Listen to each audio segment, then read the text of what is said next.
Next are the classification tables, and I think you guys are familiar with this from Dr. Mono's class, hopefully. Okay, so this table lets you see how accurate your predictions actually were. Canonical correlation. Nope. Classification tables. We didn't do that one yet.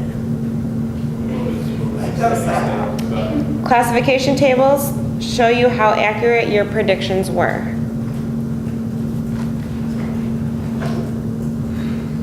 So you guys should know, he said, how to read the table. Okay, so don't assume that the table is going to be set up the way you think. Actually go through and read what the headings are. If the example he uses doesn't make sense, make up your own example, something that's more realistic. So what is it used for? What are the two S words? Specificity and sensitivity. Yep, specificity and sensitivity. Okay, and for example, one of the sections is the hit rate, right? So what does that represent?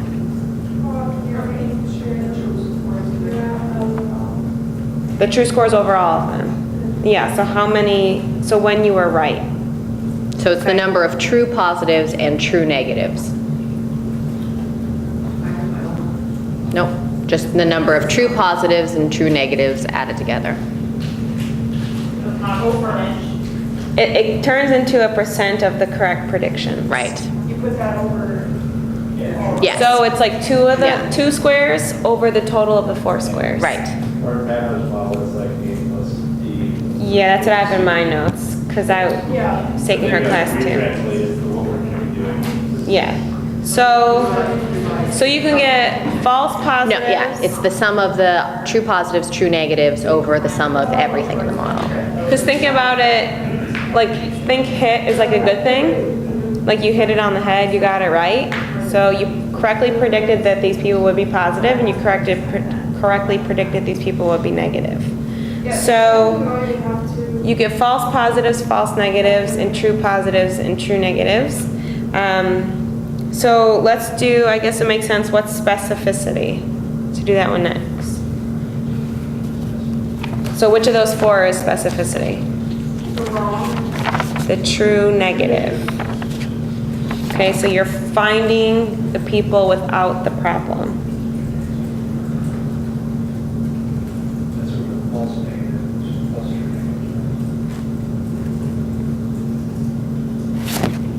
negative. Okay, so this is the ability to pick up people without the problem. So this would be like,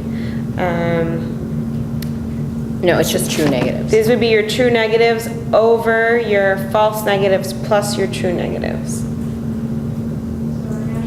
It's your true negatives divided by the sum of your false negatives plus your true negatives. Might not understand it right. So in Dr. Mono's thing, it's D over C plus D is how I have it labeled, if we drew it the same way. I would just rotate the numbers like let's see it. Okay, and then what about sensitivity? Yeah. True. I've got like 8 I've monos. over all of those ones. Yeah, the sensitivity is the true positives over everything that is positive. So true positive divided by the sum of true positives plus false positives. Okay, so this is important too. This is how good you are at finding people with the problem. I think she gives the example of like, or even Gevirtz did, of like a medicine or you know, for a disease or something. It is really important to be able to find that small amount. Okay, and sometimes sensitivity is more important than specificity for that very reason. So how will you find the people that have it? Yeah. Which you want to be good at. Because if you miss it, then, you know, somebody could be walking around with cancer, right? And they don't know.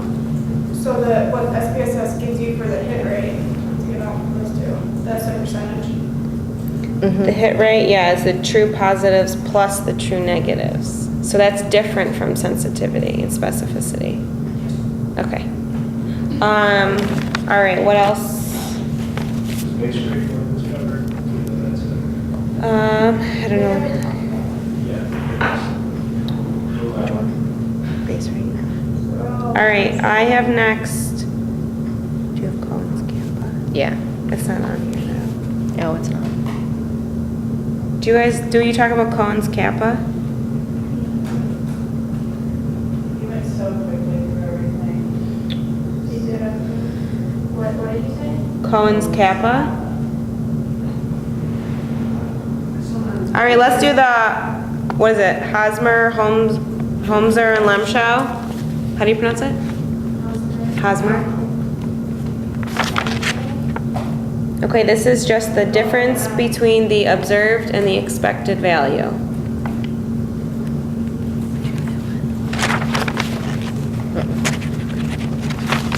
And for this, you do not want significance. Value of what?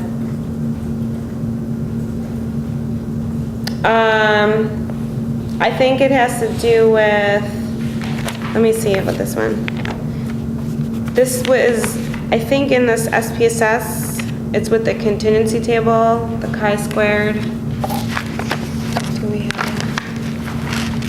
it? Yeah, is that right?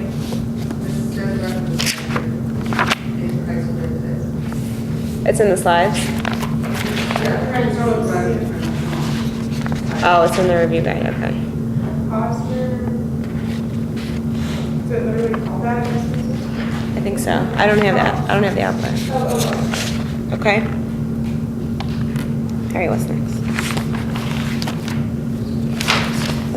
Do you want to do the assumptions? Okay.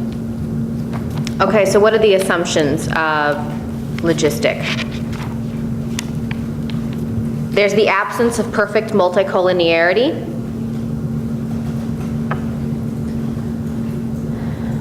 Now, what is multicollinearity again? Things are too correlated. Right. Okay.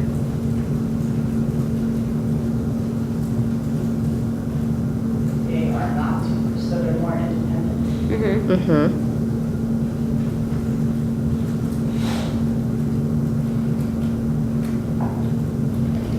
Factors.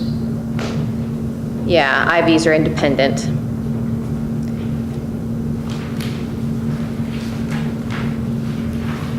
There's no autocorrelation, which is independence of observations. And it's assessed using, again, the Durbin-Watson. You're looking for 1.3 to 2.7. There is no autocorrelation. Right. You want independence of observations on that one. What was the numbers you were saying for the?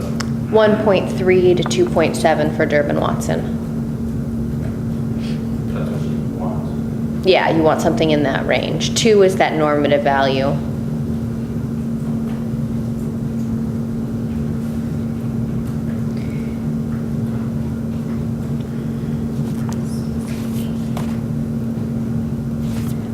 It's a non-parametric test. The autocorrelation. No, the assumptions of logistics. It's a non-parametric test. Right, what do you have there? Oh, on my list? Yeah, non-parametric test, normal assumptions of regression equations don't apply. Yeah, Specification, did you say that? no, not yet. That wasn't, okay. So, and the last one is specification. How well predicted values match actual.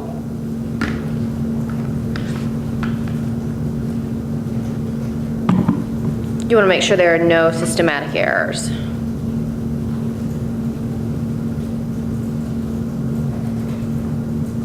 that the Hosmer-Lemschau? No, these are the assumptions for logistic. I know, but do you test specification for that? You said that the Hosmer-Lemschau is the difference between expected and observed. What test did we always use for specification? Was there a particular? Does somebody have an example logistic output? Yes.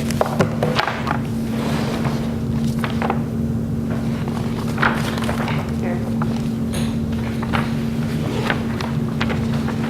Oh, I think I have this for you.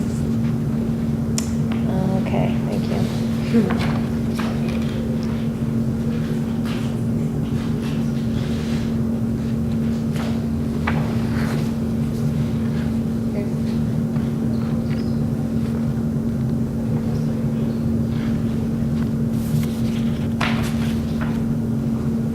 Yeah, so with the Hosmer and Lemchow test, like we said before, you want a good fit between what's expected and observed, so that's that contingency table. But let's see, specificity, let's see if it says.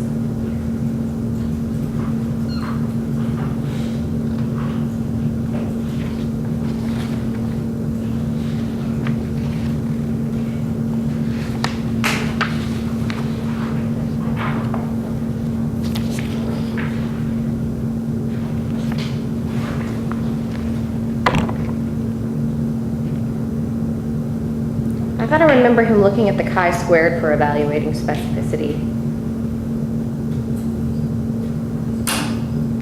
And This here, chi-squared is the Yeah, Hosmer and Lemchow.